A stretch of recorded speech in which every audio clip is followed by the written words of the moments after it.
que são capazes de assim, ir para o YouTube, fazer vídeos, formar opinião. Muitos deles recebem dinheiro do governo para isso. Sim.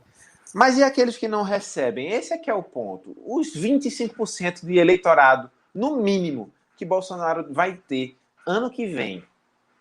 Nós estamos falando do futuro. Estamos falando do ano que vem e que Bolsonaro, sem dúvida, vai permanecer com, no mínimo, 25% de apoio do eleitorado. Essas pessoas... Não, eu tenho fé que daqui para lá ele leva um tiro na testa, no mínimo. Não, para com isso. Sabe? Você na outra live já quis matar o Bolsonaro. Mas nos Estados Unidos não acabou essa onda de desastre político, não acabou não, gente. A gente tem... o México elegeu um presidente de esquerda que é louco, que é negacionista também. Nos Estados Unidos existe esse QAnon aí, esses movimentos que ainda acham que Trump era um paladino da justiça. Né? E Bolsonaro tem muita chance de ganhar a eleição em 2022 ainda, apesar de tudo. Como é que um homem desse ainda tem 25% do eleitorado? No mínimo. Né? Isso é um fenômeno que a gente precisa entender. A gente precisa entender para onde vai a gestão desses afetos inconscientes. Senão não vai. No futuro vai ser os neonazistas tomando a França, os neonazistas tomando os países da Europa Ocidental, e aí acabou-se, né? E a China propondo um capitalismo um capitalismo neoliberal na economia e autoritário na política. Então... Mas Ítalo, eu disse correto.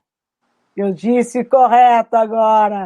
Agora acertou. Para quem for para o podcast, eu não sou idiota assim. Quer dizer, sou grande Átilo. Grande Átilo. Cara, meu Deus. Não, a gente tinha aqui 2 matérias no canal falando sobre o neofascismo. Só que a SIC, foi a televisão que fez essas reportagens, retirou. E eu não consigo botar de novo. Mas eu, por acaso, vou colocar, porque eu vou te dar um exemplo. Não foi a Record, não. Mas a Record depois retirou os direitos. Retirou o que tinha feito, né? É ridículo. Mas isso pode dizer o quê? Você tem a Marine Le Pen na França, você tem o Salvini na Itália, você tem o cara do Vox em Espanha, eu não sei o nome dele, o líder, não sei. E você tem o André Ventura em Portugal, embora eu acho que dificilmente ele conseguirá ganhar as eleições. E você tem na Hungria, você tem a Polônia, nesse momento. A Polônia é um grave problema na União Europeia, né? Porque a Polônia é um regime totalitário, numa democracia, dentro de uma União Europeia. Atenção, são membros do Parlamento Europeu, são países membros. E o que fazer sobre isso? Porque a Europa não pode dar sanções. Não pode fechar, não pode fazer o que bem lhe der na telha. Né? É muito contraditório. E você tem a Hungria fazendo exatamente o que o Bolsonaro faz. E as pessoas gostam dele. Falam, não, porque ele me apoia a mim, eu tenho uma pequena empresa, mas eu estou dando certo, com os outros governos eu não estava dando. Né? Mas a economia da Hungria não está crescendo. Né? Mas eles, no entanto, eles idolatram, de uma certa forma, a Hungria. Eu acho que, e volto a dizer, eu não creio que a Marine Le Pen vença as eleições em França. Aliás, o último vídeo que eu não coloquei meus pais estão discutindo, normal. O último vídeo que eu não coloquei aqui no canal foi sobre os financiamentos desses partidos, que maioritariamente são da Rússia. É a Rússia. São russos. Né? Dos partidos a própria Rússia da extrema-direita. Não, extrema-direita. Atenção, neofascistas. Né? O Salvini é neofascista. Ele é uma encarnação, tudo aquilo que ele faz, o discurso que ele fez lá, onde o Mussolini fez o discurso da mesma forma, não com a mesma roupa, mas praticamente é uma cópia do fascismo. italiano. Embora os Estados Unidos sempre tentaram recuperar a Itália, mas nunca conseguiram. Vamos ver se agora o Mário Draghi consegue dar conta. Eu acho que não. Embora eu seja uma pessoa que aplaude bastante o Mário Draghi, porque o Mário Draghi foi um cara que não apoiou tanto na política do Banco Central Europeu essa política de neoliberalismo, né? Mas eu vou quebrar esse neoliberalismo, porque senão todo mundo daqui a pouco está mandando áudio dizendo o que é que se passa, que está tudo a mesma coisa.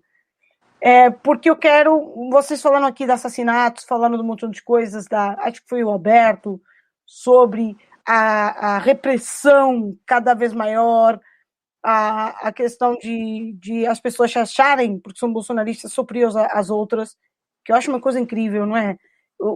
A forma de eles ganharem um argumento é chamar de você comunista. Isso. Comunista! Você pensa, você leu, ou você fala socialista, você é fascista, que o Hitler era socialista, e você pensa, onde é que o Hitler foi socialista? Porque tinha Partido Nacional Socialista dos Trabalhadores, quando antes era Partido dos Trabalhadores, não sei o que, nacional e tal. O quê? Até essa associação quiseram fazer essa aproximação entre o nazismo e jogar o nazismo para a esquerda, né? Só que não deu muito certo, não. Isso. Não, mas eles continuam fazendo isso. O próprio governo da Alemanha, a própria embaixada da Alemanha se manifestou. Eu tenho aqui 2 ou 3 notícias, a gente vai dar rápido as notícias, e uma delas é sobre a Alemanha ter proibido... A Alemanha está a usar espionagem, ou seja, as suas forças nacionais, para atacar os negacionistas da Covid. Ou seja, estão tentando pegar... Os próprios nacionais, os próprios alemães. Exatamente, claro, os próprios alemães, né? Não vou pegar um cara aqui em Portugal, eles não podem fazer isso, né? Imagina, eu tô aqui em casa e me batem a porta e me falam du. Que significa você, né? Tá preso. Eu falo, o quê? Ele falou, o quê? Mas para mostrar essa notícia para vocês, e eu não sei se vocês viram, para mim foi chocante. Alberto, veja só bem isso daqui, que eu acho que vocês vão ficar chocados. Vocês veem aqui que era um Atacadão, não é? Uma loja do Atacadão, acho que foi em Salvador. Eu vou ler a notícia. Os corpos encontrados no porta-malas de um carro com marcas de tortura de tiros nessa segunda-feira, 26, já foram identificados. Segundo a polícia, são de Bruno Barros da Silva, 29 anos, e seu sobrinho Ian Barros da Silva, 19, ambos executados e deixados na localidade de Polêmica, em Brotas. Tio e sobrinho foram pegos após uma acusação de furtarem produtos alimentícios em um supermercado localizado no bairro de Amaralina. Familiares dos dois estão inconformados com as mortes. Segundo eles, funcionários não identificados da loja da rede de supermercados Atacadão foram responsáveis por informar os nomes de Bruno e Ian para traficantes do Comando da Paz, hoje filial do Comando Vermelho, dizendo que eles tinham furtado a loja. Ficamos sabendo que um gerente chamou os traficantes da área, que botaram os dois na mala de um carro. Se eles estavam roubando, tinham que chamar a polícia e não fazer isso, disse uma das familiares dos rapazes enquanto aguardava a libertação dos corpos no ML. O nome dela será preservado por segurança. Fotos que circulam na rede social mostram tio e sobrinho em 3 momentos. O primeiro logo após eles terem sido flagrados roubando carne na rede de supermercado.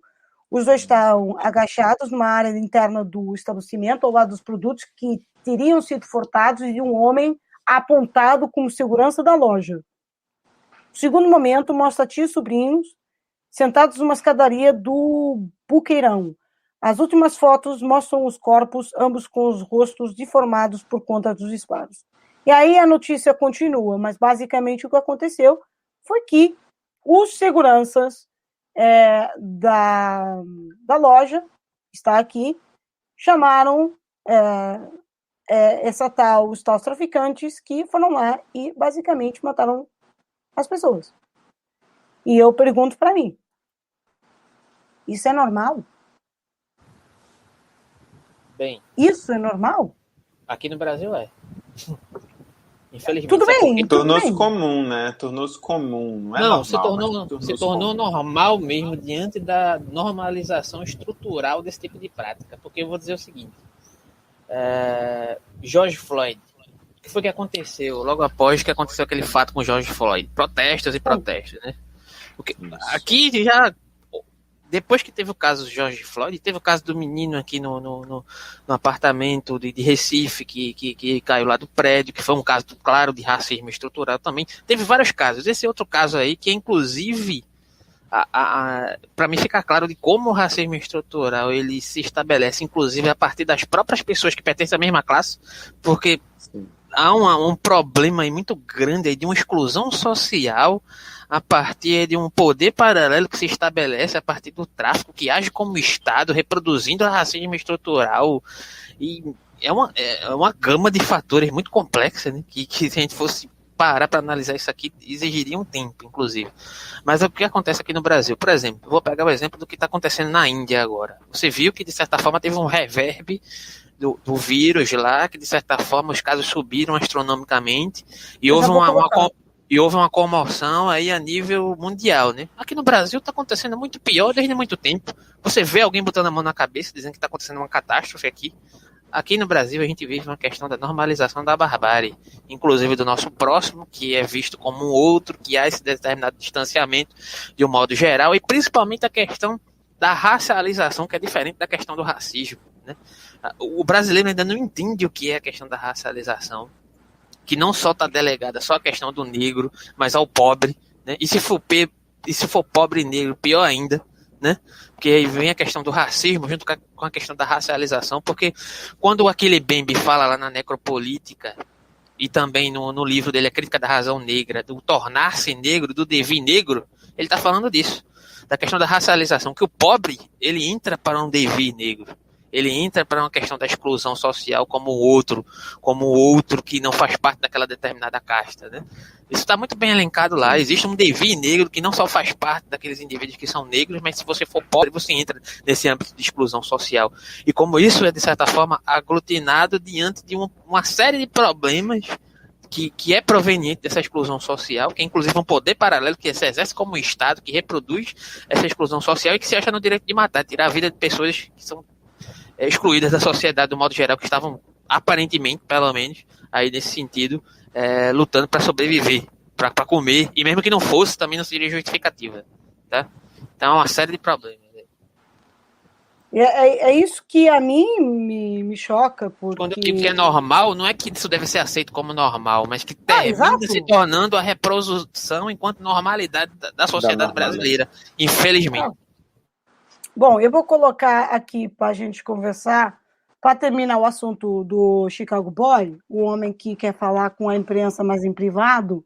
Ele tem problemas com ser pego, ele tem medo de ser pego, tomando a vacina também, né? Quando um general tem que tomar vacina escondido, com medo de um capitãozinho, eita, meu irmão, as Forças Armadas brasileiras tivessem em campo, ia ser muito bom, mas eu vou colocar aqui, que eu erro sempre, abre o file, eu coloco sempre aquilo que eu não devo. Vou colocar aqui a fala do Guedes sobre o vírus chinês. Tela azul para você. E a vacina dele é menos efetiva que a do americano. O americano tem 100 anos de investimento em pesquisa. Então os caras falam, qual é o vírus? Aí eles falam, decodifica, tá aqui a vacina quase. É melhor que as outras.